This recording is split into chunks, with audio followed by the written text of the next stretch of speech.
I can sit there and talk about, the benefits of meditation, less stress, more health, better relationships, all of this kind of stuff, more energy, more creativity, more productivity, blah, blah, blah, blah.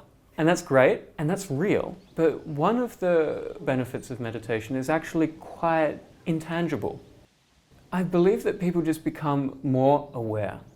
They just become more aware of themselves, and they're able to kind of step back from life that has always been kind of shoved up and right up against their face and so involved in all of their thoughts and stress and difficulties and history that meditation kind of allows that perspective to grow, and you start to see yourself from a little bit further away. And this means that you can start to see who you really are underneath this all and what you really want to get done in life. The best example or metaphor I have for this is that we're all kind of out to sea on our boats, and on the sea of life. And all of our boats have kind of got a little hole in the bottom of them, and this is stress kind of coming through. And what we're doing in our lives is trying to get that stress out, like paling, water out of our boat. So catching all that water up and throwing it off the side, just so we stay afloat. And things like exercise and going on holiday, and sometimes just speaking with a friend, when you're upset, allows you to be able to throw out a whole bunch of stress. And I feel that what meditation did for me, and I see for the people that I work with, is that it gives you kind of like a bigger bucket to throw out your stress, and that's really cool. But what I find really fascinating about meditation is that it starts to kind of close up that hole in the bottom of the boat where all that water is gushing through. And this takes time, it doesn't just happens, instantly, and it takes consistent daily practice. But that hole in the bottom of the boat starts to close up more and more, and you find that less and less stress is kind of coming into your life. And you have a bigger bucket now as well, so you're getting out more stress, and you've got less stress coming in. And what this means is that after, a few months of meditation, people stop kind of frantically trying to get the stress out of their lives in whatever way they can. And they start to actually realize that, oh, hang on, there's not so much water in the boat anymore. And they start to be able to kind of look around them and like, where am I? In this ocean of life, I've just been kind of bucketing this stuff out. But where am I? What am I doing? Where am I going? And this is the most fascinating thing in meditation for me. That people start to kind of steer their own ships. They start to go, where am I going? And they start to move in that direction. That's what I find most fascinating about the benefits of meditation, and that's what I find in my students.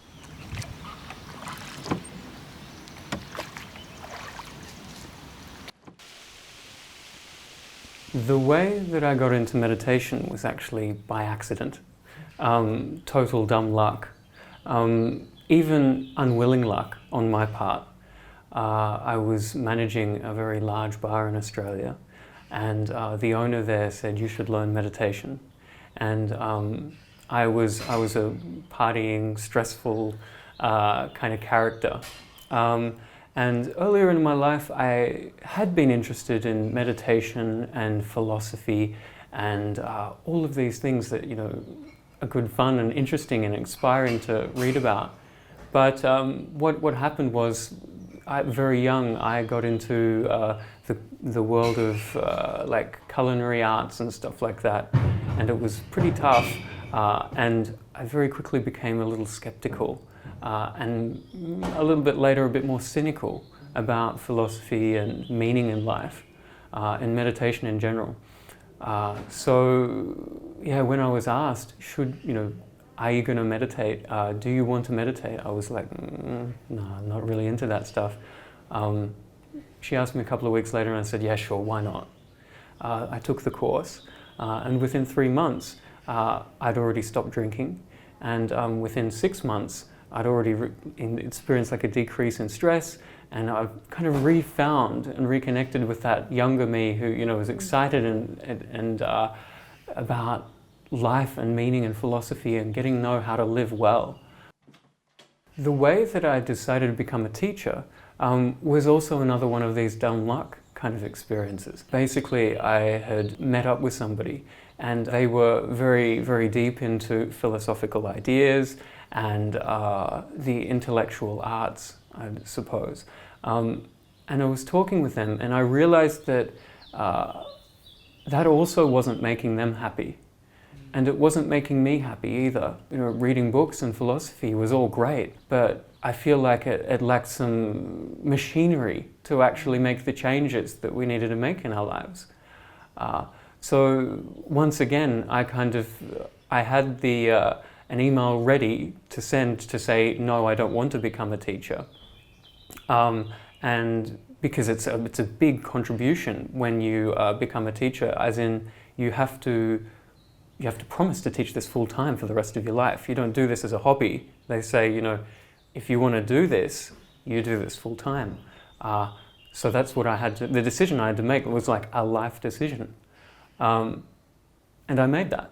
And it was based on, that I felt like we needed some sort of like mechanics to actually get those changes to happen in our lives. After I make that decision, what happens is I fly basically all over the world, training to become a meditation teacher.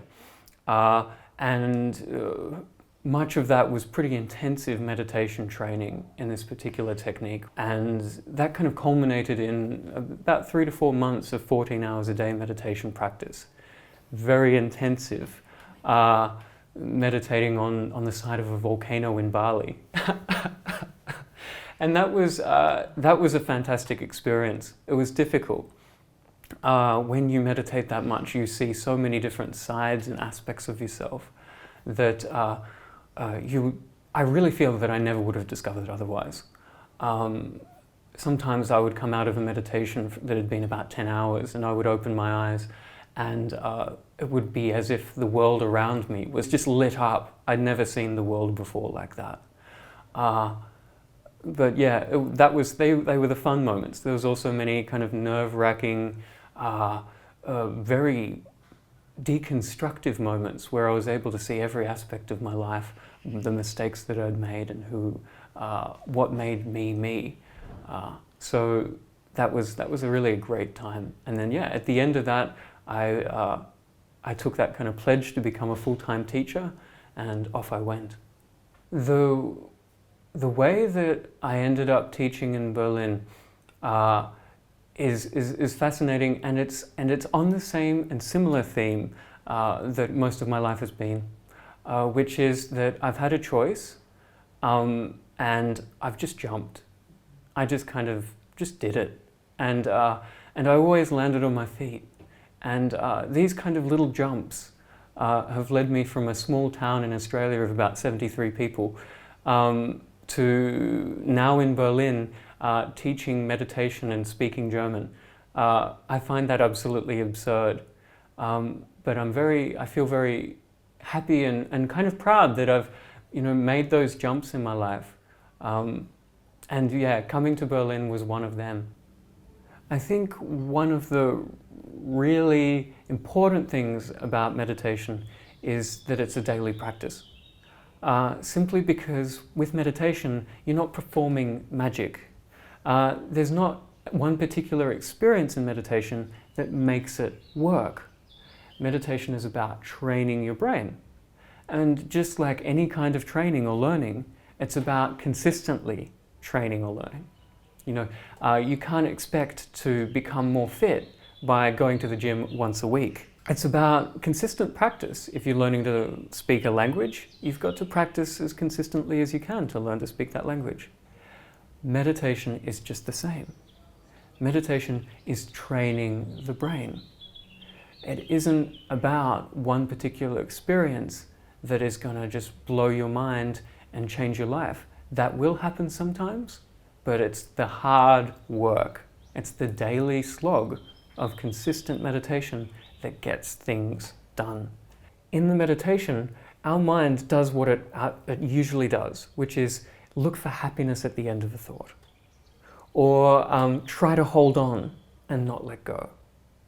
and try and have this perfect experience, and if we don't get it, we'll get upset. Instead, in the meditation, we train a new response. In the meditation, our mind goes looking for thoughts. But in the meditation, when we catch it and go, oh, I'm thinking, instead of going to another thought and looking for happiness outside, we come back to now, some sort of awareness for the moment, some awareness point in the process. And this trains the brain something new. It's a new response. That the first response is, let's go looking for happiness outside, and the new response is to come back to the moment and find happiness just as it is, in the moment, without anything else. The more that we do that in meditation, get lost, and then come back to the moment, the more we're just training the brain. The more we're training the brain, just like you would learn a language, learn how to read, learn how to play the piano. So this idea that, meditation is all about some experience is bunk. The experience in meditation is just like runner's high. Sometimes it comes, sometimes it doesn't. But, you don't need to have runner's high for it to be a good workout or a good run. It's always working. You're training the brain in meditation. That's how it achieves all of its benefits.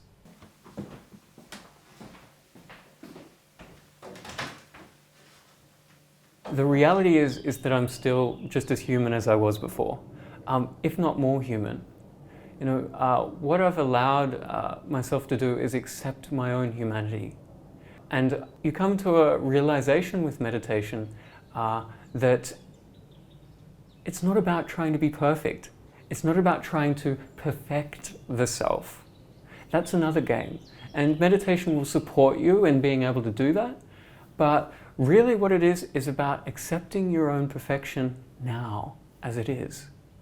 And that gives you a kind of stability and support in life that allows you to do the perfecting.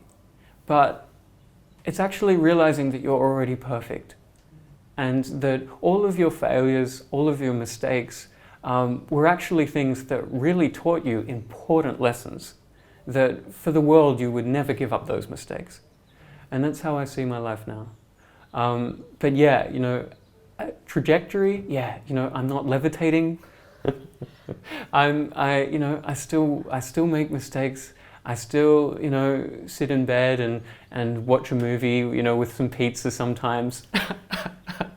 I'm not sleeping flat on a cold floor in a completely ascetic room. I'm still just the me I always was. I'm just so much more aware of who that me was and feel more able to step into that me and step into, over time, continue to step into that me that I really feel that I can be. Beautiful. It's a wrap. It's a wrap. Right? Yeah, I think so. Yeah. That was so cool. That was great. Great. Good job. Yeah. I think we did well, yeah.